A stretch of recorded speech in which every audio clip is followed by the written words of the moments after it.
Pona kobongisa kotala ndenge tozalaki kotala ndenge pe bitumba ezala na mboka kotambola na banzela musu eza difficile na ba barrière na banini pona kobongisa makambo ya sika de tozwaki mokano pe ya kopesa bino coordination ya sika batele mediatika ya parti awa na Nord Kivu topesi mwana mboka Théo Binamungu Azala, coordonnateur provincial Nabiso, Poto Banda, nouvelle écriture.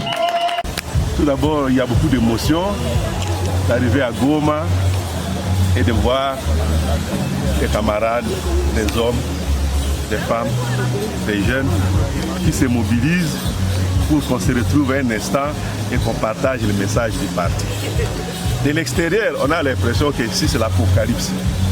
Quand on arrive, on voit des traces, des traumatismes et des séquelles du conflit armé et ses conséquences néfastes.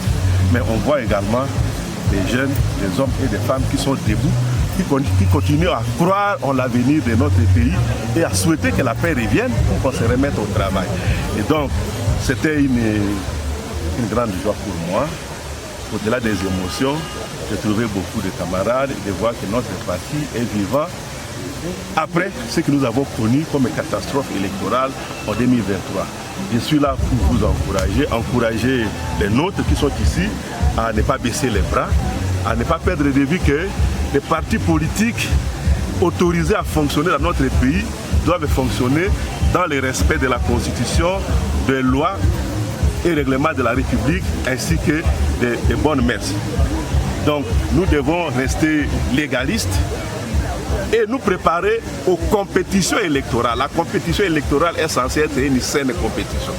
Mais par le fait que dans notre pays, il y a des gens qui s'amusent à confisquer le processus électoral, nous devons rester vigilants et nous mobiliser pour qu'on ne nous fasse pas le même coup une deuxième fois. Probablement un projet à eux, il commence à en dévoiler quelques détails. J'ai bien suivi les propos du président de la République qui a décrit des situations qui font problème dans la Constitution. Je ne suis pas d'accord avec lui quand il dit que la Constitution a été rédigée par les étrangers. Un texte ne devient une Constitution que quand il est adopté par un peuple. Donc quelque chose que le peuple a adopté ne retourne plus à l'expéditeur.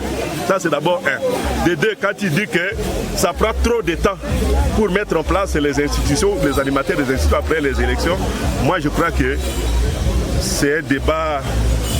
C'est un sujet tout à fait discutable parce que la coalition actuelle, appelée Union Sacrée, était constituée bien avant les élections.